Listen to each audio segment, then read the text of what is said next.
విన్నాం. మరి కొన్ని విషయాలు దేవుని కృపచేత మనము ఆహ్, ధ్యానం చేయడానికి మనం సిద్ధపడదాం దేవుని సహాయంతో. పోయిన వారంలో మరి త్రియేక దేవుని యొక్క పాత్రను మనము ఆహ్, చూసి ఉన్నాము. మానవుని విమోచనలో త్రియేక దేవుడు మరి ఆహ్, ఆయన మనుష్యులను రక్షించడానికి దేవుడు కనపరిచినటువంటి ఆ కృపంతటిని బట్టి మనం దేవుడు మానవుల్లో ఏ కార్యాలు చేయనే ఉన్నారు. తండ్రి అయిన దేవుడు ఏ కార్యములు చేశారు, కుమారుడైన దేవుడు ఏ కార్యములు చేశాడు, పరిశుద్ధాత్మ దేవుడు ఏ కార్యములు మానవుడిలా మరి చేస్తున్నాడు అనేటువంటి ఆ విషయాలు మనము కొన్ని నేర్చుకుని ఉన్నాం. ఈ దినము కూడా కొన్ని విషయాలు దేవుని సహాయంతో మరి కొన్ని విషయాలను మనము ధ్యానం చేయడానికి సిద్ధపడదాం. ఇక్కడ రాయబడినటువంటి లేఖన భాగంలో ఆ కాలమందైతే అని ఒక కాలాన్ని గురించి భక్తుడికి రాస్తానన్నాడు. గలతీయులకు రాసినటువంటి లేకపోతే ఈ గలతీ సంఘములో ఉన్నటువంటి క్రైస్తవులకు వారికి కొన్ని 3 టైమ్స్ని ఇక్కడ విభజించినట్లుగా అయితే మూడు స్థితుల్లో 3 కాలాల్లో ఈ సంఘము ఉన్నట్లుగా మనం చూడగలుగుతా ఉన్నాం. ఒక కాలం అయితే వారు దేవుణ్ణి ఎరగని వారుగా ఉన్నారు. ఇంకో కాలంలో దేవుని చేత ఎరగబడినటువంటి వారుగా ఉన్నారు. ఇంకో కాలంలో మరి మరలా వెనక్కి వెళ్ళిపోయినటువంటి వారుగా ఉన్నట్లుగా మనం చూస్తూ ఉన్నాం. కాబట్టి ఈ కాలాలు ఆయా కాలాల్లో గలతీ సంఘము ఏ విధంగా మరి దేవుణ్ణి ఎరగనటువంటి వారుగా, దేవుణ్ణి ఎరిగినటువంటి వారుగా, మరలా దేవుని ఎరగలేనటువంటి ఆ స్థితికి వెళ్ళిపోయినటువంటి పరిస్థితిని మనం చూస్తా ఉన్నాం. ప్రాముఖ్యంగా ఈ కాలాల్లో దేవుణ్ణి ఎరగని కాలము, దేవుణ్ణి ఎరగనటువంటి కాలం, మొదటి కాలాన్ని కనుక మనం చూడగలిగితే అంటే దేవుణ్ణి యందు విశ్వసించలేనటువంటి స్థితి మానవులు, ప్రాముఖ్యంగా గలతీ సంఘము దేవుణ్ణి ఎరగక మరి మిగిలినటువంటి దేవుళ్ళను, దేవతలను ఆరాధించినటువంటి స్థితిగతులను మనం చూడగలుగుతా ఉన్నాం. ప్రాముఖ్యంగా రోమా ఆధీనంలో ఎక్కువగా ఈ యొక్క వ్యక్తులు ఉన్న కారణం చేత వారు ఎక్కువగా మరి ఆ రోమన్ల యొక్క రోమా చేసినటువంటి లేకపోతే రోమా ప్రజలు చేసినటువంటి రోమా గవర్నమెంట్ చేసినటువంటి ఎవరినైతే కొలవాలని మరి సిఫారసు చేశారు లేకపోతే ఆర్డర్ కింద వేశారో అలాంటి ఎక్కువగా దేవతలనే వీరు కూడా గలతీలు కూడా మరి ఆచరించినటువంటి స్థితిని మనం చూస్తూ ఉన్నాం. అయితే దేవుని యొక్క మహాకృపను బట్టి పౌలు మరి భక్తుని ద్వారా సువార్త ఈ గలతీ సంఘానికి వచ్చింది. గలతీ సంఘపు వారు లేకపోతే గలతీయులు అనేక మంది పౌలు యొక్క సువార్తను వారు విశ్వసించి క్రైస్తవులుగా మరి గలతీ సంఘముగా ఏర్పడి మరి వారు దేవుణ్ణి ఆరాధించేటువంటి పరిస్థితుల్లో మనం చూస్తూ ఉన్నాం. అయితే ఇలాంటి సంఘములో మరి కొంతమంది వ్యక్తులు చొరబడి ఈ గలతీ సంఘాన్ని మరి పౌలు బోధించినటువంటి బోధను వారు ఏమంటాం ఇది చేశారు, పాడు చేశారు. వేరొక సువార్తను వారు చేసినట్లుగా లేకపోతే సంఘములోనికి తెచ్చినట్లుగా మనం చూస్తూ ఉన్నాం. వేరొక సువార్త, ఈ వేరొక సువార్త వారికి తెచ్చేసరికి గలతీలందరూ కూడా మరలా పౌలు చెప్పినటువంటి క్రీస్తు బోధ నుండి మరొక ధర్మశాస్త్రము కూడా ఉండాలి, ధర్మశాస్త్రపు క్రియలు కూడా అవసరమే మానవులకు, గలతీయులకు రక్షింపబడడానికి అనే విషయాన్ని వారు బోధించడంతో గలతీయులు ధర్మశాస్త్రాన్ని క్రియలను కూడా అనుసరించడానికి పూనుకున్నట్లుగా మనం చూస్తూ ఉన్నాం. అయితే మరి వీరిని మరలా క్రీస్తులోనికి తీసుకురావడానికి, లేదా ధర్మశాస్త్ర క్రియలు వేస్ట్, అవి పనిచేయవు, ధర్మశాస్త్ర సంబంధమైన క్రియలు వ్యర్థము, అవి ఉపయోగపడవు అని చెప్తూ మరలా వీరికి బోధ చేసి వారిని మరలా క్రీస్తు బోధలోనికి తేవడానికి ఇతడు ప్రసవ వేదన పడ్డాడు అనే విషయాన్ని మనం కింద వచనాల్లో రాయడం మనం చూస్తూ ఉన్నాం ప్రియులు. కాబట్టి ఈ భాగము మనం పరిశీలన చేసినప్పుడు 2 రకాలైనటువంటి స్థితిగతులు ఇక్కడ రాయబడతా ఉంది. మొదటిది ఏంటంటే, మీరు దేవుణ్ణి ఎరగని వారై ఉండడం. రెండవది మరి విశేషముగా 9వ వచనంలో మనం చదివితే, దేవుని చేత ఎరగబడిన వారునై ఉన్నారు. అంటే 2 రకాలుగా దీన్ని బోధిస్తా ఉన్నాడు. ఎలాగంటే, మొదటిది మనం దేవుణ్ణి ఎరగడం. ఇది అందరికీ సాధ్యమయ్యేటువంటిదే. అంటే మనం పలానా వ్యక్తి గురించి మనకి తెలియడం అంటే, ఉదాహరణకి ఎవరన్నా ఒక సెలబ్రిటీ ఉన్నారంటే ఆ సెలబ్రిటీ గురించి అందరికీ తెలుస్తుంది. ఎందుకంటే అతడు ప్రాచుర్యం చెందిన వ్యక్తి కాబట్టి, అతని గురించి ప్రాముఖ్యమైన వ్యక్తి కాబట్టి అందరికీ తెలుస్తుంది. అదే అతనికి మనం తెలాల్సినటువంటి అవసరత లేదు. మనమందరం ఆయనకి తెలుసు అని ఆయన చెప్పలేడు. మనమందరం కలిసి అతడు నాకు తెలుసు, అదే ఒక చీఫ్ మినిస్టర్, ఒక ప్రైమ్ మినిస్టర్ అంటే మనందరికీ మన చీఫ్ మినిస్టర్ తెలుసు, లేదా మన ప్రైమ్ మినిస్టర్ తెలుసు. కానీ మన ప్రైమ్ మినిస్టర్కి, చీఫ్ మినిస్టర్కి మనందరం తెలాల్సినటువంటి తెలిసే స్థితి లేదు ప్రియులారా. అలాగే దేవుడికి చాలాసార్లు మనందరం, ప్రజలందరికీ దేవుడు అంటే ఎవరో తెలుసు. కానీ దేవుడు కొంతమందినే ఆయన ఎరిగినటువంటి వాడుగా ఉన్నట్లుగా మనం చూస్తా ఉన్నాం. కొంతమందినే ఆయన ఎరిగినటువంటి వాడు. అందుకే మనము దేవుణ్ణి ఎరగడం కన్నా దేవుడు మనల్ని ఎరగడము శ్రేష్టము అనేటువంటిది ఇక్కడ మనం చూడగలుగుతా ఉన్నాం 9వ వచనంలో. ఇప్పుడు మీరు దేవుణ్ణి ఎరిగిన వారు. మొదటి స్థితిలో దేవుణ్ణి ఎరగనటువంటి వారుగా ఉన్నారు గలతీయులు. అంటే దేవుడు అంటే ఎవరో తెలియదు, ఆయా మరి దేవుళ్ళను, దేవతలను మరి కొలిచేటువంటి పరిస్థితి. అయితే ఇప్పుడైతే దేవుణ్ణి ఎరిగినటువంటి వారుగా ఉన్నారు. అంతేకాకుండా మరి విశేషముగా ప్రాముఖ్యమైనది ఏంటంటే, మనం దేవుణ్ణి తెలుసుకోవడం కాదు, దేవుడే వారిని తెలుసుకున్నాడు అనేటువంటి విషయాన్ని మనం ఇక్కడ చూడగలుగుతా ఉన్నాం. మరి విశేషముగా దేవుని చేత ఎరగబడిన వారునై ఉన్నారు. దేవుని చేత ఎరగబడడం అనేటువంటిది చాలా శ్రేష్టమైనది అనేది మనం జ్ఞాపకం చేసుకోవాలి. ఆయన సంకల్పము, లేకపోతే ఆయన చిత్తము, ఆయన నిర్ణయములో ఉంటే తప్ప ఎవరు దేవుణ్ణి తెలుసు. దేవుడు తెలుసు, మనల్ని పలానా వ్యక్తి నాకు తెలుసు అనేటువంటి స్థితి ప్రభు ఎవరికో కానీ, ఎవరో విషయాల్లో కానీ ప్రభు చెప్పడు. కాబట్టి గలతీ సంఘానికి ఆ ఆధిక్యత ఒకప్పుడు ఉండింది. ఏంటి ఆ ఆధిక్యత అని మనం ఆలోచన చేస్తే, దేవుడు పలానా సంఘాన్ని ఎరుగుతాను అనేటువంటి స్థితి, లేకపోతే పలానా వ్యక్తి నాకు తెలుసు, ఆ సంఘంలో వారు నాకు తెలుసు అని ఆ సంఘాన్ని గురించి చెప్పడం అనేటువంటిది చాలా గ్రేట్ అనేటువంటి విషయము మనము గమనించాలి. అలాంటి స్థితిలో ఉన్నటువంటి ఈ యొక్క గలతీయులు మరలా మరి దేవుని యొక్క అంత గొప్ప ఆధిక్యతలో నుండి మరలా మరి ధర్మశాస్త్రము వైపు వారు మరలా వచ్చేయడం మనం చూస్తూ ఉన్నాం ప్రియులారా. కాబట్టి ఈ విషయాలను మనము జ్ఞాపకం చేసుకుందాం. దేవుని చేత ఎరగబడడం అనేటువంటిది చాలా మరి గ్రేట్ అనేటువంటి విషయము మనము గుర్తించవలసిన వారమై ఉన్నాం. తర్వాత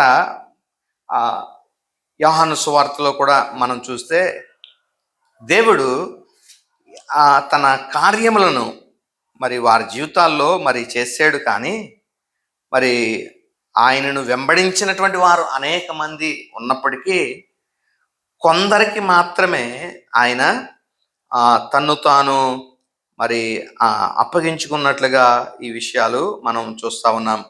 చదువుదాం. 23వ వచనము నుండి మనం చదివితే 2వ అధ్యాయము, యోహాను సువార్త 2వ అధ్యాయము 23వ వచనము నుండి. ఆయన పస్కా సమయమున యెరూషలేములో ఉండగా ఆ పండుగలో అనేకులు ఆయన చేసిన సూచక్రియలను చూచి ఆయన నామమందు విశ్వాసం ఉంచిరి. అయితే యేసు అందరినీ ఎరిగినవాడు కనుక ఆయన తన్ను తాను వశము చేసుకొనలేదు. ఆయన తన్ను వారి వశము చేసుకొనలేదు. తన్ను వారి వశము చేసుకోనలేదు అంటే దేవుడు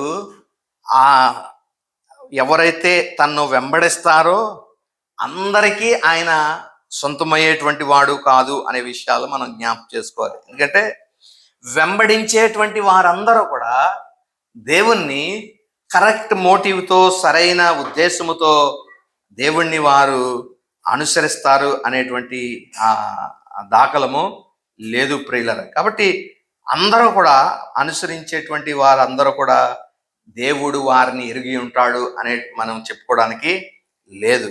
అనుసరించేటువంటి వారందరినీ కూడా దేవుడు తన సొంతం చేసుకున్నట్టుగా ఇక్కడ ఆగుపడట్లేదు ప్రియులరా. ఎందుకంటే వెంబడించినటువంటి వారు అనేక మంది ఉన్నారు. అందరినీ ఎరిగిన వాడు. ఏమి ఎరిగినవాడు అంటే వారి హృదయాలోచనలు ఎరిగినవాడు. వారి హృదయాల్లో దేని కొరకు దేవుణ్ణి వారు వెతుకుతున్నారు. అందరి దేవుణ్ణి వెతికేటువంటి విధానం ఒకటే ఉండదు. ఒకరు మరి అవసరతల కొరకు దేవుణ్ణి ఎరిగిన వారుగా ఉంటారు. దేవుణ్ణి నమ్మితే మాకు ఈ అవసరత తీర్చబడుతుంది, ఇది జరుగుతుంది, అది జరుగుతుంది, ఇలా కలిసి వస్తుంది అని దేవుణ్ణి అనుసరించేటువంటి వారు కొందరైతే, నిత్య రాజ్యము కొరకు దేవుణ్ణి అనుసరించేటువంటి వారు కొందరై ఉన్నారు. కానీ ఇక్కడ దేవుడు వారి వశము చేసుకునలేకపోవడానికి గల కారణము వారు అనుసరించినటువంటి విధానము తమకు కలిసి వచ్చేటువంటి లేకపోతే అవసరాల కోసము సూచక క్రియలను చూచి 23 ఆఖరి మాటలో మనం చదువుతున్నాం కదా, 23వ వచనంలో ఆయన చేసిన ఆ పండుగలో అనేకులు ఆయన చేసిన సూచక క్రియలను చూచి ఆయన నామమందు విశ్వసించారు. సూచక క్రియలను బట్టి విశ్వసించినటువంటి వారు వీరందరూ అనే విషయాన్ని మనం చూస్తా ఉన్నాం.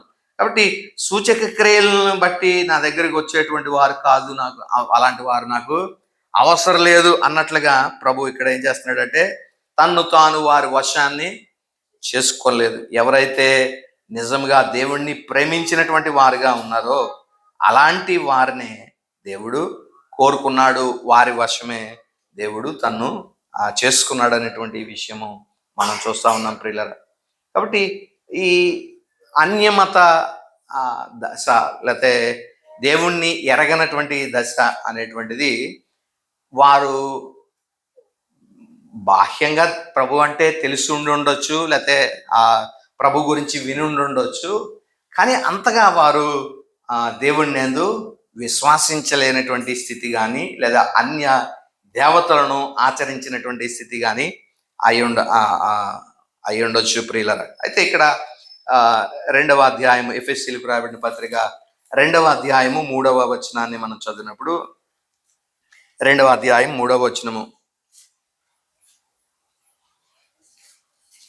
ఎఫెసీయులకు రాయబడిన పత్రిక 2వ అధ్యాయం 3వ వచనం, వారితో కలిసి మనమందరము శరీరం యొక్క మనస్సు యొక్క కోర్కెలను నెరవేర్చుచు మన శరీరాలను అనుసరించి మునుపు ప్రవర్తించుచు కడమవారి వలనే స్వభావ సిద్ధముగా దైవోద్రకకు పాత్రులమై ఉంటిమి. ఇది కూడా దేవుణ్ణి ఎరగలేనటువంటి ఒక స్థితి అనేది మనం జ్ఞాపకం చేసుకోవాలి. ఏంటి ఇక్కడ రాయబడిన దేవుని ఎరగలేనటువంటి స్థితి ఏంటంటే శరీరము యొక్కయో మనస్సు యొక్కయో కోర్కెలను నెరవేర్చుకునేటువంటి స్థితి.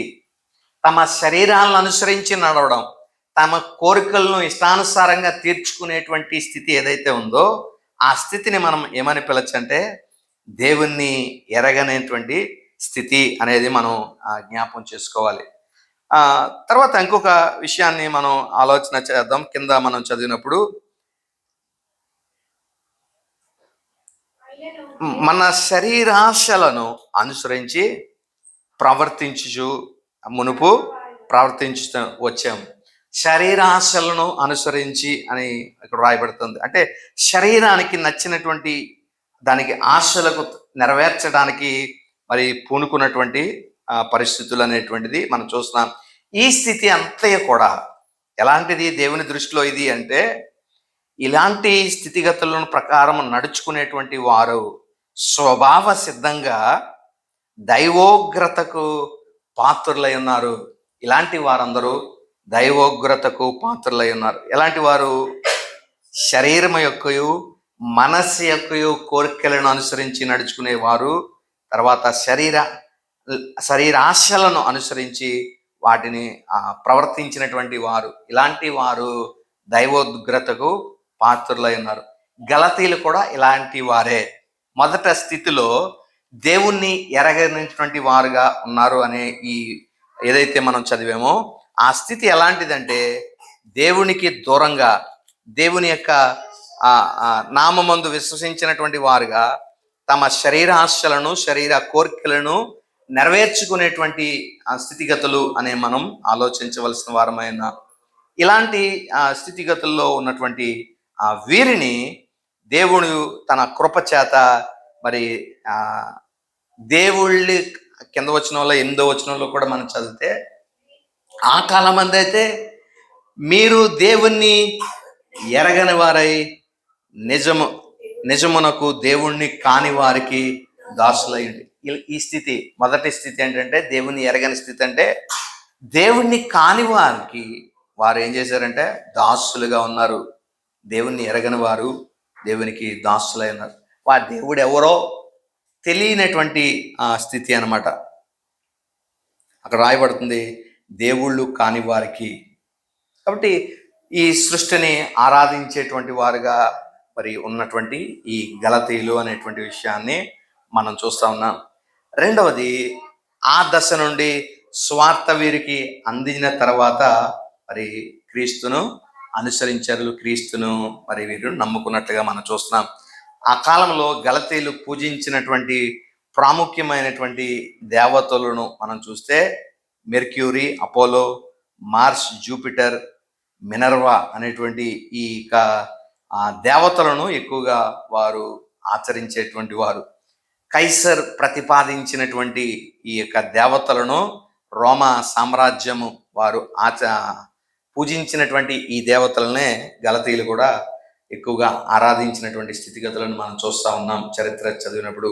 అయితే ఇలాంటి సంస్కృతి నుండి క్రీస్తు స్వార్థను విశ్వసించి క్రీస్తును ఎరిగిన వారుగా మరి వీరు ఉన్నారు ప్రియులరా. అయితే రెండవ దశలోనికి వీరు వచ్చారు. మొదటి దశ దేవుణ్ణి ఎరగని వారై ఉన్నారు. రెండవ దశ ఏంటంటే 9వ వచనంలో దేవుణ్ణి ఎరిగిన వారును మరి విశేషముగా దేవుని చేత ఎరగబడిన వారు.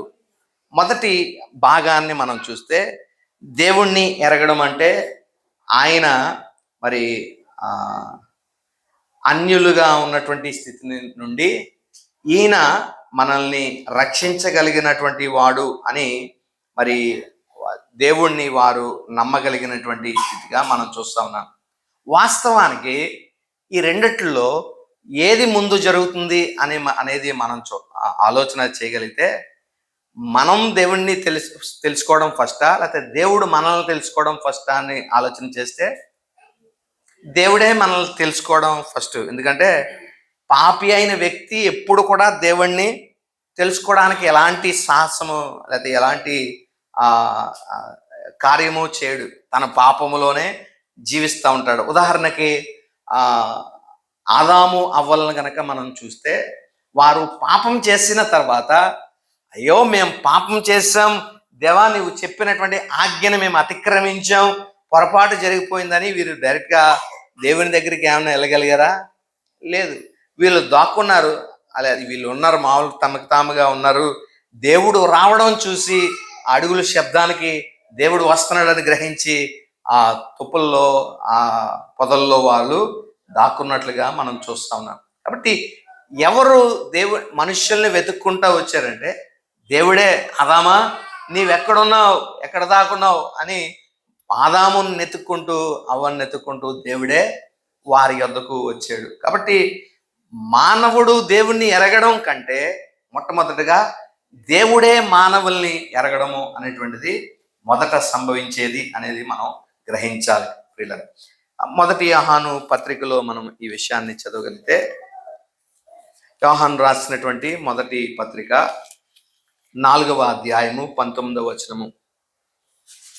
ఆయనే మొదట ఆయనే మొదట మనలను ప్రేమించిన గనక మనము ప్రేమించుచున్నాము. చాలా ఇంతకీ మనము ప్రేమించడం కాదు, దేవుణ్ణి ప్రేమించడం, మనం ప్రేమించడం కాదు గొప్ప. ఆయనే మనల్ని ప్రేమించాడు కాబట్టి మనం ఆయనను తిరిగి ప్రేమిస్తున్నాం అనే విషయాన్ని మనం గ్రహిద్దాం. మొదట ఆయనే ప్రేమించాడు. పాపి ఎవడు కూడా మొదట దేవుణ్ణి వెతికిన వాడు కాడు. వెతికేటువంటి స్థితిలో పాపి లేడు. అలాంటి సమయంలోనే దేవుడు మానవుణ్ణి ప్రేమించి తన కొరకు ప్రాణం పెట్టడానికి తన కుమారుణ్ణి పంపించాడు అనే విషయాన్ని మనం అర్థం చేసుకోవాలి ప్రియులారా. కాబట్టి మొదట ఆ పాపి కాదు దేవుని వెతికింది, దేవుడే పాపిని వెతికాడు, లేదా దేవుడే పాపిని ఎరిగి ఉన్నవాడు అనే విషయాన్ని మనం గ్రహించగలుగుతా ఉన్నాం. కాబట్టి ఆదికాండం 3:7లో కానీ, ఇక్కడ మొదటి యోహాను 4:19లో కానీ రాయబడినట్లుగా దేవుడే మొదట పాపిని ఎరిగినవాడు అనే విషయాన్ని మనం చూడగలుగుతా ఉన్నాం ప్రియులారా. అయితే ఇలాగ దేవుణ్ణి ఎరిగినటువంటి ఈ మానవుడు తిరిగి మరలా మానవుడు దేవుణ్ణి ఎరగడం అనేటువంటిది మనం చూస్తూ ఉన్నాం. అంటే నన్ను ప్రేమించేటువంటి దేవుడు ఎవరు అనేటువంటిది, లేకపోతే నన్ను వెతుక్కుని వచ్చి నా కొరకు ప్రాణం పెట్టిన దేవుడు ఈయన ఎవరు అని మానవులు తిరిగి దేవుణ్ణి తెలుసుకోవడము లేదా దేవుణ్ణి ప్రేమించడం అనేటువంటిది జరిగినట్లుగా మనం చూస్తా ఉన్నాం. అలాగే గలతీయులు కూడా క్రీస్తు ప్రేమను ఎరిగి క్రీస్తు చేసినటువంటి కార్యములను తెలుసుకున్న వారై క్రీస్తుని ఎరగడము వారు ప్రారంభించినట్లుగా మనం చూస్తా ఉన్నాం ప్రియులారా. నిజంగా అసలు దేవుణ్ణి ఎరగడము అనేటువంటిది ఏంటో అనేది ఒక చిన్న విషయాన్ని మనం ఆలోచన చేద్దాం ప్రియులారా.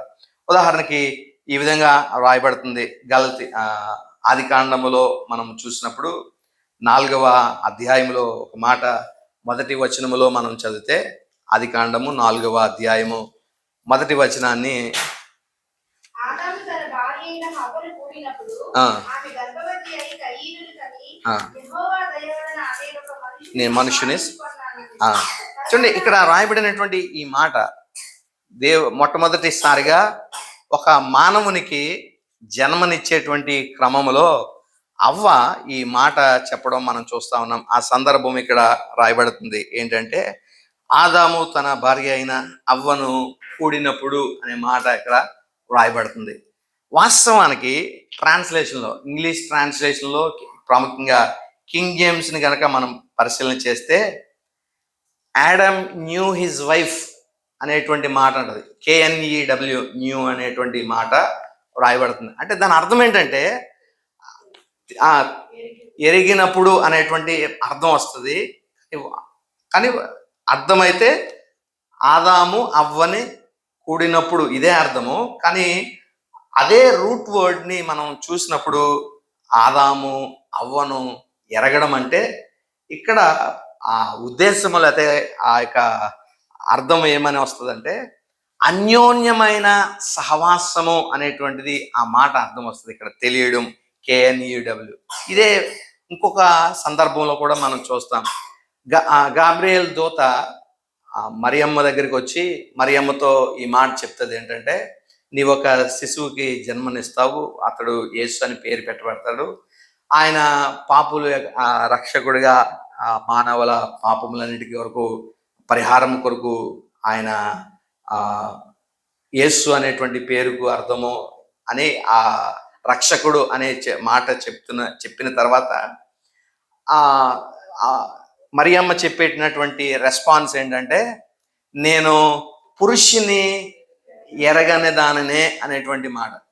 ఆమె చెప్పిన మాట ఏంటి, నీవు గర్భము ధరిస్తావు, నీ గర్భమున క్రీస్తు ఉద్భవిస్తాడు అనేటువంటి మాట గాబ్రియల్ చెప్తుంది. దానికి ఈమె ఇచ్చినటువంటి సమాధానము అంటే అక్కడ వాడవలసినటువంటి మాట ఏంటంటే నేను ఇంకా పురుషుణ్ణి కూడలేదు అనేటువంటి మాట వాడాలి. కానీ ఇక్కడ ఆమె అన్న మాట ఏంటంటే నేను పురుషుని ఎరగని దాననే అనేటువంటి. ఎరగడం అంటే ఏంటంటే ఒక వ్యక్తితో అన్యోన్యమైనటువంటి సహవాసం. ఇది ఎవరికి సాధారణంగా ఉంటుందంటే భార్యాభర్తలు వారి ఇరువురు మధ్య దాపరికం అనేటువంటిది ఏమీ లేకుండా వారి ఇరువురు అన్యోన్యంగా వారి మధ్య దాపరికం ఏం లేకుండా ఒకరి గురించి ఒకరికి సంపూర్ణంగా తెలుసు అనేటువంటి ఆ స్థితిని అక్కడ తెలియపరుస్తూ ఉంటుంది. కాబట్టి నేను అలాంటి రిలేషన్లో ఎవరితోనూ లేను, ఇది నాకు ఎలాగా సాధ్యము అని చెప్పినప్పుడు దూత చెప్తుంది నువ్వు పరిశుద్ధాత్మ వల్ల గర్భము ధరిస్తావు అని. ఆ విషయాలని తర్వాత చెప్పడం మనం చూస్తాం. అంటే ఈ రెండు సందర్భాల్లో కూడా ఆడమ్ న్యూ హిజ్ వైఫ్ అనేటువంటి ఆ మాట, లేకపోతే మరియమ్మ చెప్పడం నేను పురుషుణ్ణి ఎరగని దాననే అనేటువంటి ఆ మాటలో ఇక్కడ ఎరగడము అనేటువంటిది ఏంటంటే అన్యోన్యమైన సహవాసము అనేటువంటి అర్థము ఈ రెండు విషయాల్లో వస్తుంది. అంటే ఆదాము అవ్వ అన్యోన్యమైన సహవాసము కలిగిన వారై వారి ఇరువురు వారి దాంపత్యానికి తగినటువంటి ప్రతిఫలమే కయ్యను పుట్టాడు అనేటువంటి అర్థం అక్కడ వస్తుంది. నేను ఒక పురుషునితో అన్యోన్యమైన సహవాసములో లేను కదా, నాకు ఎలాగా కుమారుడు జన్మిస్తాడు అని ఆ మరియమ్మ గాబ్రియల్ దూతతో చెప్పడం దాని అర్థం అదే ఉంటుంది. కాబట్టి రెండు విషయాల్లో కూడా ఒకటే అర్థాన్ని ఇస్తుంది. ఏంటంటే ఎరగడం అనేటువంటిది అన్యోన్యమైన సహవాసం కలిగి ఉండడము. ఇప్పుడు ఈ మాట అర్థాన్ని పెట్టి ఇక్కడ మనం చూడగలిగితే 9వ వచనాన్ని మనం చూద్దాం. అయితే మీరు దేవుని ఎరిగిన వారు, అంటే మీరు దేవునితో అన్యోన్యమైన సహవాసం కలిగారు. మీరు కలిగి ఉండడం గొప్ప కాదు, దేవుడే అక్కడ ఆ మాటను చూద్దాం. 9వ వచనం 2వ భాగంలో దేవుని చేత ఎరగబడిన వారు, అంటే దేవుడే మీతో ఒక అన్యోన్యమైన సహవాసంలోనికి వచ్చాడు. మనం ఏర్పరచుకున్న సంబంధం ఎలాగ ఉంటుందంటే మనం తప్పు చేసినప్పుడల్లా మనకి ఈ దేవునితో సహవాసం నాకు లేదు, తెగిపోయింది, నేను తప్పు చేశాను కదా, నేను దేవునికి దూరం అయిపోయాను అన్నట్లుగానే మన సహవాసము లేకపోతే మన ఆలోచన ఉంటుంది. అదంత గొప్పదేం కాదు. మానవులు దేవునితో ఏర్పరచుకున్న సంబంధం కాదు, కానీ దేవుడే మానవులతో ఒక సంబంధాన్ని ఏర్పరచుకుంటా ఉన్నాడు. దేవుణ్ణి ఎరిగిన వారు, అంటే దేవుడే మానవులతో ఒక అన్యోన్యమైన సహవాసాన్ని ఏర్పరచుకున్నటువంటి స్థితి.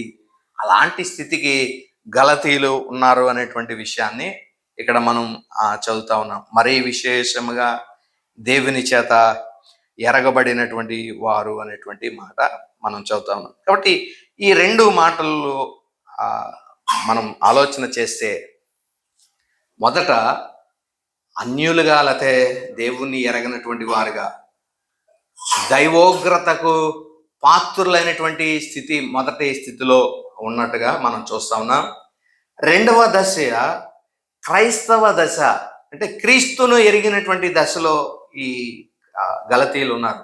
క్రీస్తుని ఎరిగినటువంటి దశ ఏంటంటే వారు దేవుణ్ణి తెలుసుకోవడం, ఎరగడం, దానికన్నా ప్రాముఖ్యంగా దేవుడే వారిని ఎరిగి ఉండడం అనేటువంటి దశకు వారు వచ్చారు. అలాంటి దశ నుండి వీరు మరలా ఎక్కడికి వెళ్ళిపోయారంటే మరలా మొదటి దశకి వెళ్ళిపోయారు. మొదటి దశ ఏంటంటే మరలా ఎరగలేనటువంటి దశలోకి, అనగా దాని అర్థం ఇక్కడ ఏంటంటే కింద మనం చదివితే 9వ వచనం 2వ భాగం నుండి మనం చదివితే బలహీనమైనవి నిష్ప్రయోజనమైనవి నైనా మూల పాఠముల తట్టు మరలా తిరగనేల మునుపటి వలె మరలా వాటికి దాసులై ఉండనే. అక్కడి నుండే వచ్చారు, మరలా తిరిగి అక్కడికే వీరు మరలా వెళ్ళిపోతా ఉన్నారు. ఇప్పుడు 3వ దశ వీరిది ఏంటంటే ఆ మూల పాఠముల క్రింద మీరు మరలా ఉన్నారు. ఏ దాస్యము క్రింద నుండి వీరు వచ్చారో మరలే అదే దాస్యం కిందకి వీరు వెళ్ళిపోయినటువంటి పరిస్థితి ఏంటి? దేని కిందకి వీళ్ళు వెళ్ళిపోయారు అని మనం ఆలోచన చేస్తే బలహీనమైనవి నిష్ప్రయోజనమైనటువంటి మూల పాఠాల కిందకి వెళ్ళిపోయారు. బలహీనము నిష్ప్రయోజనమైన మూలపాఠములు. ఈ విషయాలను మరి వారు ఫస్ట్ గ్రహించారు. దీని కిందే ఉన్నామా అనుకున్నారు. అయితే దీనికన్నా యోగ్యమైంది, ప్రాముఖ్యమైంది అని క్రీస్తు సువార్తను వారు విశ్వసించారు. మరలా వీరు బోధించబడినప్పుడు, తప్పుడు బోధలో వీరు విన్నప్పుడు మరలా వీరు ఏం చేస్తున్నారంటే నిష్ప్రయోజనమైన, బలహీనమైన ఆ సువార్త తట్టు వారు మరలా తిరిగిపోతున్నట్లుగా మనం చూస్తా ఉన్నాం. ఇది 3వ దశ, గలతీయుల యొక్క దశ. మొదటి దశ అన్యుల దశ. అన్యులుగా ఉన్నారు, దేవుని ఎరగని వారుగా, దైవోగ్రతకు పాత్రులుగా వారు గలతీయులు ఉన్నారు. అలాంటి స్థితిలో నుండి క్రీస్తు సువార్త ప్రకటించబడిన తర్వాత క్రైస్తవ దశలోనికి వచ్చారు. అనగా క్రీస్తును ఎరిగిన వారుగా, మరి ముఖ్యంగా క్రీస్తు చేత ఎరగబడిన వారుగా వారు 2వ దశలో ఉన్నారు. 3వ దశ ఏంటంటే మరలా క్రీస్తులో నుండి వారు మరలా ఆ ధర్మశాస్త్ర దశ కిందకు వెళ్ళిపోయారు. ధర్మశాస్త్రము క్రింద దాస్యపు దశ, అనగా ధర్మశాస్త్రం అనే కాడి కింద వారు మరలా చిక్కబడిపోయినట్లుగా మనం చూస్తా ఉన్నాం. వీరికి బోధించి వీరిని మరలా ఏం చేయాలంటే మరలా క్రైస్తవ దశకు మీరు మరలా పునరుద్ధరించడం. ఇది అపోస్తలుడైన పౌలు యొక్క బాధ్యతగా మనం ఇక్కడ చూడగలుగుతా ఉన్నాం ప్రియులారా. అయితే ఇక్కడ మనం గుర్తించాల్సినటువంటి ఒక విషయము ఇక్కడ రాయబడుతుంది ఏంటంటే, చూడండి 14వ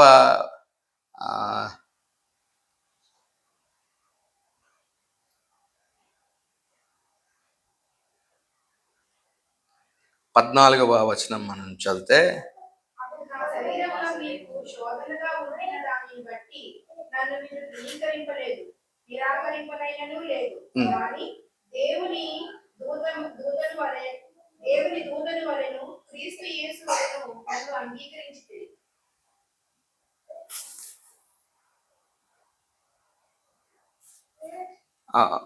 ఈ 19 చదువుదాన్ని. 19, నా పిల్లలారా, క్రీస్తు స్వరూపము మీ యందు ఏర్పడు వరకు మీ విషయమై మరలా నాకు ప్రసవ వేదన కలుగుచున్నది. క్రీస్తు స్వరూపము మీ యందు ఏర్పడే వరకు మీ విషయమై మరలా నాకు ప్రసవ వేదన కలుగుచున్నది. ఇక్కడ ఒక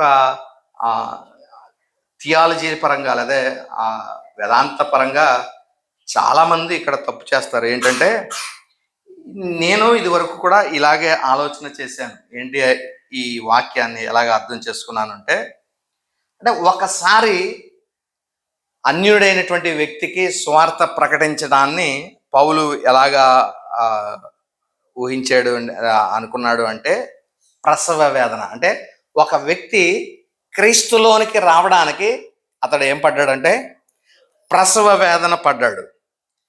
పడిన తర్వాత రెండవ విధానము మనం అర్థం చేసుకునేటువంటి ప్రస్తుత క్రైస్తవ్యంలో చాలామంది ఇలాగే ఆలోచన చేస్తారు. ఏంటంటే, రెండవసారి ప్రసవ వేదన పడేది దేని కొరకంటే, వీరు క్రీస్తుని ఎరిగిన తర్వాత, క్రీస్తుని ఎరిగిన దగ్గర నుండి క్రీస్తు రూపములోనికి ఒక విశ్వాసిని క్రీస్తు రూపములోనికి మార్చడానికి ఇతడు మరలా ప్రసవ వేదన పడుతున్నాడు అని అందరూ అనుకుంటాం.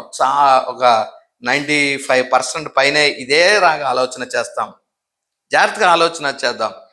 క్రీస్తు స్వారూప్యము మీ అందరు ఒకసారి ప్రసవ వేదన పడ్డాడు పౌలు. ఎలాగంటే, వారికి స్వార్థను ప్రకటించి ఆ అన్య దశలో నుండి, అన్యులుగా దైవోగ్రతకు పాత్రులుగా ఉన్నటువంటి గలతీయులను క్రీస్తులోనికి రప్పించడానికి, క్రీస్తులోనికి తీసుకురావడానికి ఇతడు చాలా ప్రసవ వేదన పడ్డాడు.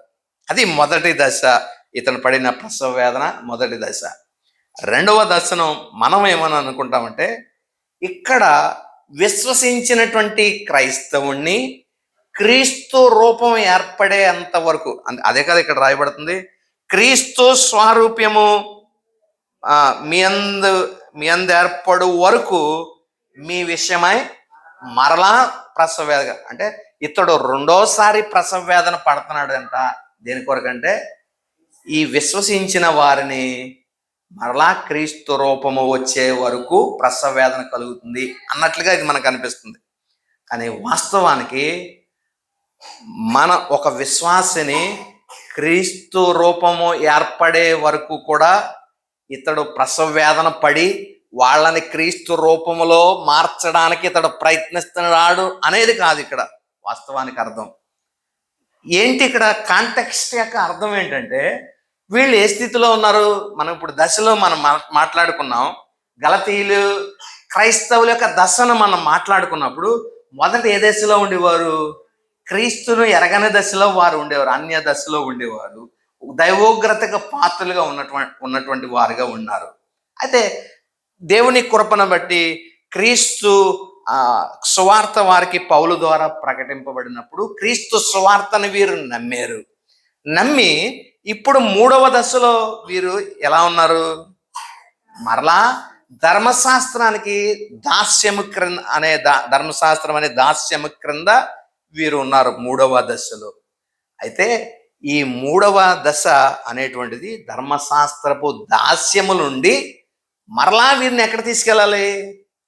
మునుపు క్రీస్తు దశకు ఎలాగైతే వాళ్ళు ఎక్కడైతే ఉన్నారో క్రీస్తును ఎరిగిన వారుగాను మరి విశేషముగా క్రీస్తు చేత ఎరగబడిన వారుగా ఉన్నారు కదా, ఆ స్థితికి వీరిని మరలా తీసుకుని వెళ్ళడానికి ఇతడు ప్రసవ వేదన పడుతున్నాడు. అంతేగాని ఏంటి ఇందులో ముందు చెప్పిన దాంట్లో ఏంటి తప్పనంటే, ఇప్పుడు ఇలా ఆలోచన చేద్దాం. ఒక అవిశ్వాసిని లేకపోతే ఒక అన్యుడికి సువార్త ప్రకటించి అతన్ని క్రీస్తులోనికి తీసుకొచ్చినప్పుడు ఇతడు ప్రసవ వేదన పడ్డాడు. మొదటి ప్రసవ వేదన అని అనుకుంటున్నాం. రెండవది, అతడు క్రీస్తులోనికి వచ్చిన తర్వాత క్రీస్తుని విశ్వసించిన దగ్గర నుండి మరలా క్రీస్తు స్వరూపము ఏర్పడే వరకు అతనికి 2వ ప్రసవ వేదన అని మనం అనుకుంటే, ఈ దీనిలో ఎక్కడ తప్పు చేస్తున్నట్లు అయితే ఇది తప్పని మనం ఎలాగ నిరూపించవచ్చు అని అంటే, ఇప్పుడు వాస్తవానికి ఒక వ్యక్తి క్రీస్తు ప్రభువుని అంగీకరించిన తర్వాత లేకపోతే క్రీస్తు ప్రభువుని విశ్వసించిన తర్వాత ఇతడు ఏమవుతాడు? క్రీస్తుకు అంటే మనం చదువుకున్నప్పుడు దాకా సువార్త ప్రకారము గలతీయుల రాయబడిన పత్రికలో ఎప్పుడైతే క్రీస్తు యేసునందు విశ్వసిస్తారో అతడు నీతిమంతుడిగా చేయబడతాడు, దేవుని కుమారుడిగా చేయబడతాడు. అబ్బా తండ్రి అని పిలిచి దేవునికి వారసులు, కుమారుడు అయితే నీవు దేవునితోటి వారసుడు అవుతావు.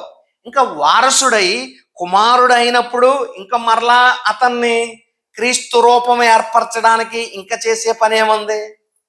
అతడు విశ్వసించిన నాడే దేవుని కుమారుడు, విశ్వసించిన నాడే వారసుడు, విశ్వసించిన నాడే క్రీస్తు స్వరూపం.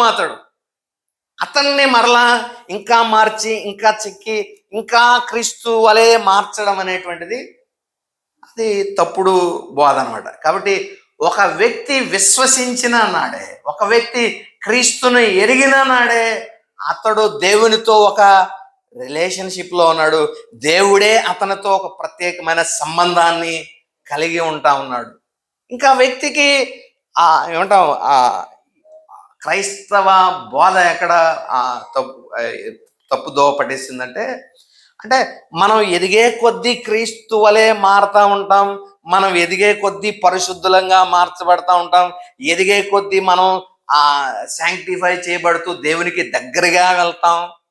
అంటే ఇప్పుడు ఎక్కడ ఉన్నామని, అంటే వాస్తవానికి మీరు ఇంకా దూరంగానే ఉన్నారు, ఇంకా దేవునికి దగ్గరికి వెళ్ళాలి. ఎప్పటికి వెళ్తాం? చిన్నప్పటి నుంచి మనం వింటానే ఉన్నాం. అంటే చచ్చిపోయేదాకాడు ఇంకా వెళ్తానంటే ఎప్పటికి వెళ్తాడు దేవుని దగ్గరికి? సాధ్యమయ్యే పని కాదు. ఒక వ్యక్తి క్రీస్తును ఎరిగిన నాడే, క్రీస్తునందు విశ్వసించిన ఆ క్షణమే దేవునితో అతడికి ఒక సంబంధం ఏర్పడుతుంది. అతడు దేవుని కుమారుడైపోతాడు, దేవునితోటి వారసుడవుతాడు. కాబట్టి ఇంకా క్రీస్తు వలె మార్చబడడం, క్రీస్తు వలె పరిశుద్ధపరచబడడం, క్రీస్తు రూపంలోనికి మార్చబడడం అనేటువంటి కాన్సెప్ట్ ఏదైతే ఉందో అది తప్పు అనేది మనం గ్రహించాలి. విశ్వసించిన నాడే మనం దేవుని కుమారులము, విశ్వసించిన నాడే మనం దేవునితోటి క్రీస్తుతోటి వారసులము, సమానమైన క్రీస్తు ఎలా ఉన్నాడో అలాంటి వారసులము. అంటే అక్కడ మనం చదువుకున్నాం కదా, ముందు వచనాల్లో 3వ అధ్యాయంలో మనం చదివాం. ఏమనంటే 27వ వచనంలో మనం చదివితే, క్రీస్తులోనికి బాప్తీసం పొందిన మీరందరూ క్రీస్తును ధరించుకొని ఉన్నారు. ఇప్పుడు బాప్తీసం తీసుకున్నప్పుడే, లేదా క్రీస్తు యేసునందు నేను విశ్వసించినప్పుడే నేను ఎవరిని ధరించాను? క్రీస్తును ధరించాను. అంటే ఆ ధరించిన క్రీస్తులో ఏమన్నా లోపం ఉందా? లేదు కదా. మరి ఈ లోపం లేనటువంటి క్రీస్తునే నేను ధరించినప్పుడు ఇంకా క్రీస్తులోనికి మార్చబడడం, అప్పుడు అదేమవ్వాలి? తప్పవ్వాలి. కాబట్టి నేను క్రీస్తులాగా లేకపోతే అప్పుడు క్రీస్తు వలె మార్చబడడం అనేటువంటిది రైట్ అవ్వచ్చు.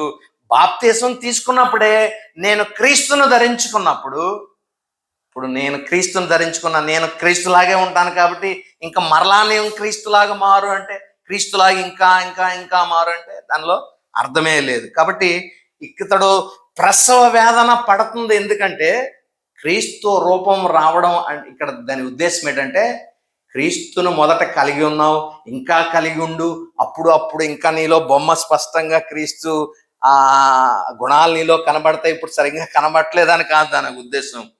వీరు క్రీస్తులో ఉన్నటువంటి వీరే మరలా వెనక్కి వెళ్ళిపోయారు. ధర్మశాస్త్రపు ఛాయలు వీరిలో కనబడుతున్నాయి. ధర్మశాస్త్రం యొక్క కాడి క్రిందకి వీరు వెళ్ళిపోయారు. ఎలాగా? నిష్ప్రయోజనమైనవి, బలహీనమైనవి నాయన మూల పాఠముల తొట్టు మీరు వారు మరలా తిరిగిపోయి, దానికి ఏదైతే మునుపు దేనికైతే దాస్యం కింద ఉన్నారో అదే దాస్యం క్రిందకి మరలా మీరు వెళ్ళిపోయారు. లాంటి వారిని తీసుకురావడాన్ని, మరలా క్రీస్తులోనికి తీసుకురావడాన్ని ఇక్కడ పౌలు ఎలా అన్నాడంటే, మరలా ప్రసవేదన కలుగుతుంది అనేటువంటి. నేను కూడా ఇదే చాలాసార్లు ఇక్కడే తప్పు చేశాను. ఏంటంటే క్రీస్తు రూపము ఒకసారి విశ్వసించిన తర్వాత, ఒక వ్యక్తి క్రీస్తులోనికి వచ్చిన తర్వాత అతడు పరిశుద్ధపరచబడినప్పుడు అతడు మరింతగా దేవుడికి దగ్గరికి వెళ్తాడు, లేకపోతే మరింతగా దేవుడు క్రీస్తు రూపము అతనిలో రాను రాను రాను రాను రాను రాను ఏర్పడుతుంది అనేటువంటి ఆ స్థితిలోనే క్రైస్తవులందరము ఆలోచన చేస్తూ ఉన్నాం. అయితే కాంటెక్స్ట్ ప్రకారం మనం ఆలోచన చేస్తే ఈ గలతీయుల యొక్క దశను, ప్రస్తుత దశను మనం అర్థం చేసుకుంటే వీళ్ళు ఏ దశలో ఉన్నారు? దేవుణ్ణి ఎరిగిన వారే, దేవుడు అంటే తెలుసు, మరి ముఖ్యంగా దేవుని చేత కూడా వారు ఎరగబడిన వారుగా ఉన్న వీరు మరలా నిష్ప్రయోజనమైన, బలహీనమైన ధర్మశాస్త్రపు కాడి కింద వీరు వెళ్ళిపోయిన కారణం చేత ఇప్పుడు వీరిని క్రీస్తు రూపము ఏర్పరచబడడం వీరిలో, అంటే దాని అర్థం ఏంటంటే ఈ ధర్మశాస్త్ర ఛాయలన్నిటినీ పోగొట్టేసి క్రీస్తు క్రిందకి మరలా తీసుకురావడం, అంటే విశ్వాసము ద్వారా మాత్రమే నీతి అనేటువంటి స్థితికి వీరిని మరలా తీసుకురావడమే ఇక్కడ క్రీస్తు రూపము ఏర్పడము అనేటువంటి అర్థాన్ని ఇస్తా ఉంది. కాబట్టి క్రీస్తు అర్థం ఇవ్వడం అంటే ఇంకా పరిశుద్ధంగా జీవించడం, ఇంకా యథార్థవంతమైన జీవించడం, ఇంకా నిన్ను నువ్వు శుద్ధి చేసుకునేటువంటి జీవించేటువంటి జీవితం అని కాదు. క్రీస్తు రూపము ఏర్పడడం అంటే నీ శరీర సంబంధమైన క్రియలు, ఇక్కడ వాళ్ళ ప్రధానమైనటువంటి తప్పు అనేది ఏంటి అని మనం ఆలోచన చేస్తే, క్రీస్తుకు లేకపోతే క్రీస్తు యందు విశ్వాసము ద్వారానే నీతి కలుగుతుంది అనేటువంటి స్వార్థ వీరికి ప్రకటింపబడింది. దాన్ని నమ్ముతున్నారు, దానిలో ఏం సత్యం డోకా లేదు. దాన్ని నమ్ముతూ దానితో పాటు నిజమే క్రీస్తు ద్వారా మనకి ఈ నీతి కలుగుతుంది, కానీ ఆ నీతి కొనసాగాలంటే మాత్రం మనం ధర్మశాస్త్రానికి లోబడాలి. ఇలాంటివి మనం కొన్ని ఆచరించాలి. మనం నీతిమంతులుగా మన నీతిని కొనసాగించాలంటే ఇలాంటివి చేయాలి అని ధర్మశాస్త్రపు క్రియలు కొన్ని వారు రూపొందించినట్లుగా, వాటికి లోబడుతున్నట్లుగా మనం చూస్తా ఉన్నాం. వాటి నుండి మరలా వీరిని ఎక్కడ తీసుకురావాలంటే క్రీస్తు రూపము వారిలో ఏర్పడడం అంటే ఏంటంటే, మరలా ఈ ధర్మశాస్త్ర క్రియలన్నీ తీసివేసి క్రీస్తు యందు విశ్వాసం మాత్రమే, క్రీస్తునందు విశ్వాసం మాత్రమే, ఓన్లీ ఎలోన్ త్రూ ఫెయిత్. అంటే విశ్వాసం ద్వారా మాత్రమే ఒక వ్యక్తి నీతిమంతుడిగా, లేకపోతే దేవునితో సమాధానపరచబడి దేవునితో ఒక సంబంధం కలిగి ఉంటాడు అనేటువంటి స్థితికి వీరిని చేర్చడమే మరలా క్రీస్తు రూపము వీరిలో ఏర్పడాలి. అంటే మరలా ఏర్పడడం అంటే ముందు వాక్యాన్ని ఒకసారి మనం చదివితే, క్రీస్తు స్వరూపము మీ అందు ఏర్పడు వరకు మీ విషయమై నాకు మరలా ప్రసవ, అంటే ఒకసారి ఇతడు ప్రసవ వేదన పడ్డాడు. దేనికి? క్రీస్తు రూపం వీరిలో రావడానికి. అంటే దాని అర్థం వీరు క్రీస్తును విశ్వసించడానికి ఒకసారి ప్రసవ వేదన పడ్డాడు. మరలా వీరు క్రీస్తును మాత్రమే, క్రీస్తు యేసునందు విశ్వాసం మాత్రమే, క్రీస్తు యేసునందు విశ్వాసం ద్వారా మాత్రమే నీతిమంతులుగా తీర్చబడతారనేటువంటి దాని మరలా వీరు ఆ నమ్మకం క్రిందకి రావడానికి ఇతడు మరలా ప్రసవ వేదన పడాల్సినటువంటి పరిస్థితి వచ్చింది. కాబట్టి ఒకసారి ప్రసవ వేదన క్రీస్తును నమ్మడానికి, నమ్మిన తర్వాత ఇంకోసారి క్రీస్తు ప్రభు వారి రూపంలోనికి ఈ క్రైస్తవుడు లేకపోతే విశ్వాసి ఎదగడానికి మరొకసారి ప్రసవ వేదన అని కాదు. ఒకసారి పడినటువంటి ప్రసవ వేదన ఓన్లీ త్రూ ఫెయిత్, క్రీస్తు యేసునందు విశ్వాసము ద్వారా మాత్రమే అనేటువంటి స్థితి వీరికి ప్రకటింపబడింది. దాన్ని నమ్మారు, బాగానే ఉంది. ఆ నమ్మకం నుండి మరలా తొలగిపోయి ధర్మశాస్త్రపు కాడి క్రిందకి వెళ్ళిపోయారు, దాస్యం కిందకి. ఆ దాస్యము నుండి మరలా ఇదే నమ్మకం క్రిందకి, ఓన్లీ త్రూ ఫెయిత్, క్రీస్తు యేసునందు విశ్వాసము ద్వారా మాత్రమే రక్షింపబడతారనే నమ్మకానికి వీరిని మరలా నడిపించడమే మరి ఆ క్రీస్తు రూపం వీరిలో ఏర్పడడం, లేదా రెండవసారి ప్రసవ వేదన అనేటువంటి విషయము మనం గ్రహించవలసిన వారమై ఉన్నాం. కాబట్టి ఈ తప్పు మనం ఇక మీదట చేయకుండా జాగ్రత్త పడదాం. ఒక వ్యక్తి రక్షింపబడిన నాడే అతడు దేవుని కుమారుడు అయ్యాడు. కాబట్టి తండ్రితో సంపూర్ణమైన సంబంధం కలిగి ఉంది. నాయన, అబ్బా అని పిలిచేటువంటి ఆధిక్యత విశ్వాసికి వస్తుంది. కుమారుడు కాబట్టి, కుమారుడు అయితే వారసుడు, దేవుని ద్వారా వారసుడు అని 7వ వచనంలో చెప్పబడుతుంది. ఆత్మ మన హృదయంలోనికి వస్తుంది, విశ్వసిస్తున్నాం కాబట్టి పరిశుద్ధాత్ముడు మనకు అనుగ్రహింపబడతాడు. పరిశుద్ధాత్ముడు అనుగ్రహింపబడడంతో మనం ఎలా ప్రార్థించవచ్చు అని అంటే 6వ వచనంలో, మరియు మీరు కుమారులై ఉన్నందున నాయన, తండ్రి అని మొరపెట్టుచు తన కుమారుని ఆత్మను దేవుడు మన హృదయంలోనికి పంపాడు. ఆ ఆత్మ మన హృదయంలో పంపబడడం చేత మనము నాయన, తండ్రి అని పిలవగలిగే స్థితికి మనం వెళ్తున్నాం. నాయన, తండ్రి అని మనం పిలిచేటువంటి స్థితి కుమారులుగా మనకు అనుగ్రహింపబడుతుంది. కాబట్టి దాని కంటిన్యూషన్ వర్స్ 7వ వచనంలో, కాబట్టి నీవేక మీదట దాసుడవు కానే కాదు, కుమారుడు. దేవుణ్ణి తండ్రి అని పిలుస్తున్నావు అంటే నీవు కుమారుడు కాబట్టి దేవుడు కలిగి ఉన్న సమస్తానికి నీవు వారసుడు. ఎప్పుడిది?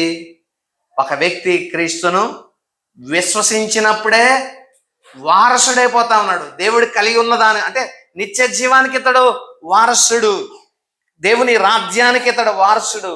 దేవుడు ఏదైతే క్రీస్తు స్వాస్యంగా పొందబోతున్నాడో ఆ కణాన్ని స్వాస్యంగా ఇతడు వారసుడు అనే విషయాన్ని మనం చూస్తాము.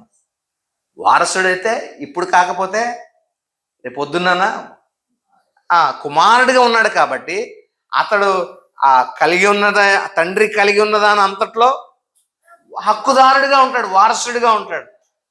అంటే ఒకవేళ ఆ వారసత్వం ఇప్పుడే పొందుకోవచ్చు, లేదా కొన్ని రోజుల తర్వాత అయినా వారసత్వం మాత్రం కంపల్సరీగా అతనికి వస్తుంది. అలాగా మనము కుమారులమైనందున వలన దేవుని యందు వారసులము అనేటువంటి విషయాన్ని ఇక్కడ దేవుని ద్వారా వారసులుగా పిలువబడతా ఉన్నాం. కాబట్టి ఈ సత్యాన్ని మనం గ్రహిద్దాం.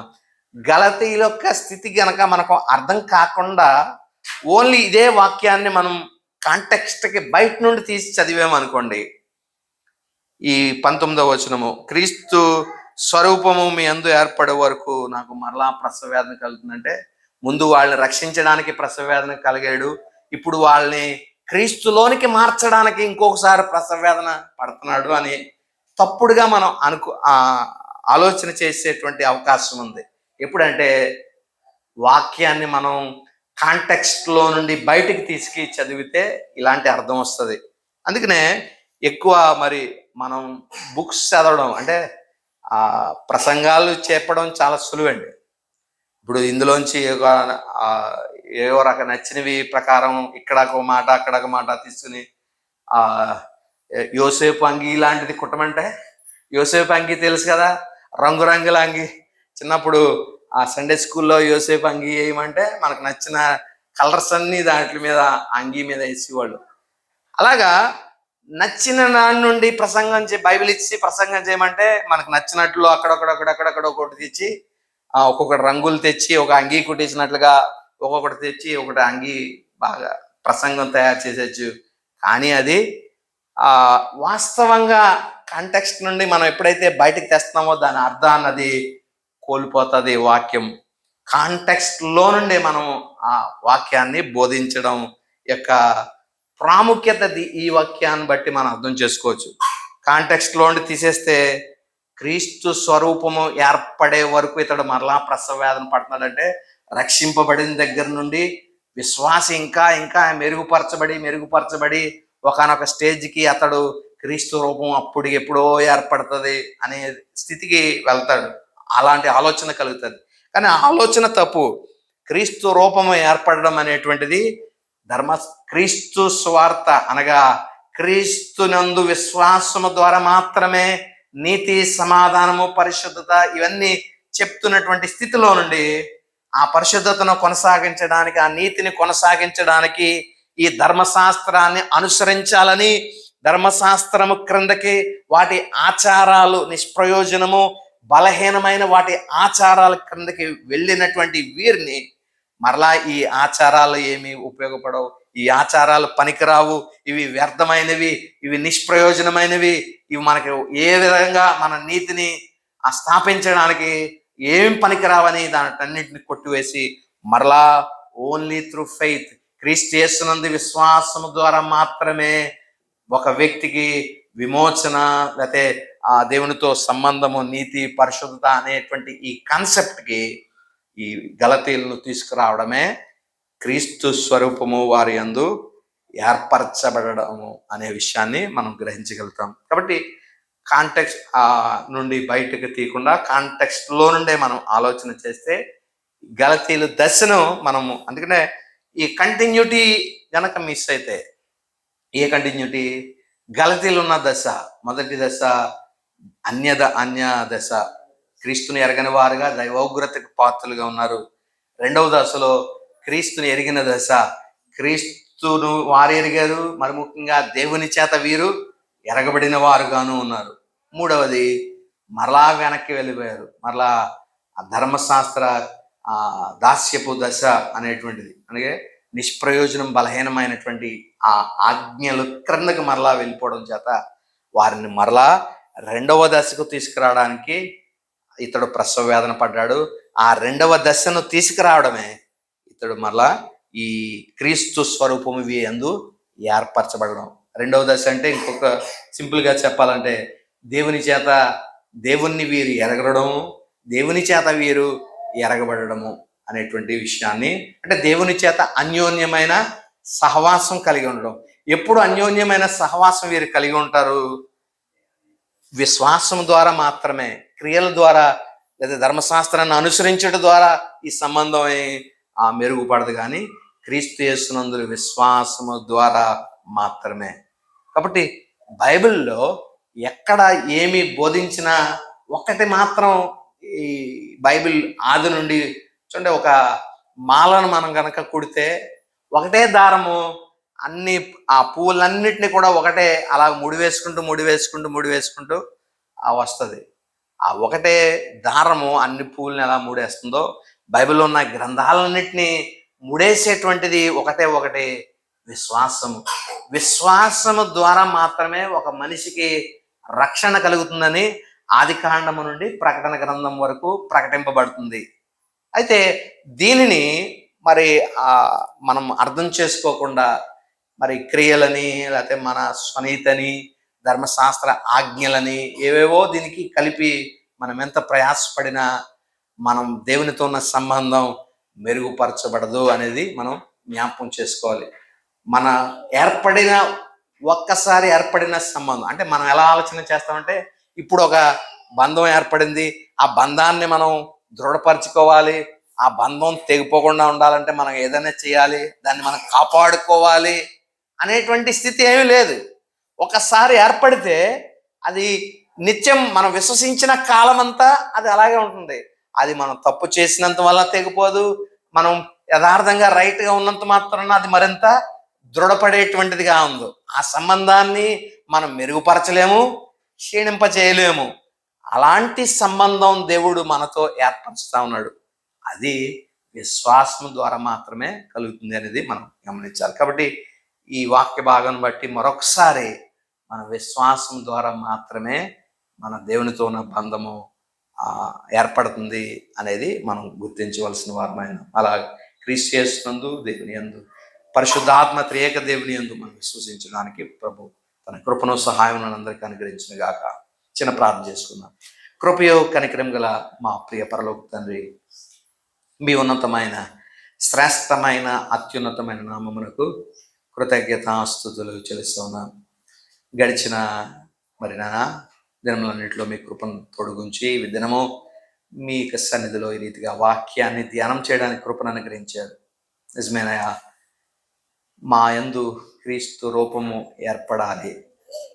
అది విశ్వసించడం వలన మీ రూపాన్ని మేము కలిగి ఉంటాం.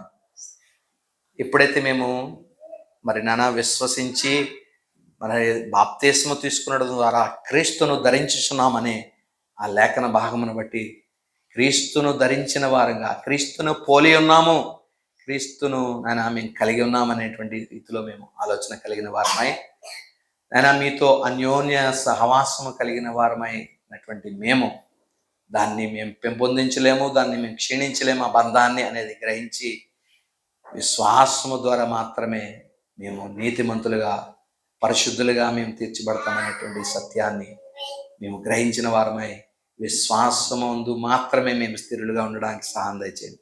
మా స్వనీతిని, మా సొంత మరి తండ్రి క్రియలను విశ్వాసముతో మేము ఎంత మాత్రమో చేర్చేవారంగా కాక మరి ఓన్లీ త్రూ ఫెయిత్ క్రీస్తు యేసునందు విశ్వాసం ద్వారా మాత్రమే విమోచనాన్ని గ్రహించడానికి మీ కృపను మాకు అందరికీ అనుగ్రహించమని, ఎత్తబడిన వాక్యం మా వెనుకల్లో ఫలింపచేయమని యేసుక్రీస్తు పరిశుద్ధ నామమున స్తుతించి ప్రార్థించి వేడుకొనుచున్నాం తండ్రి.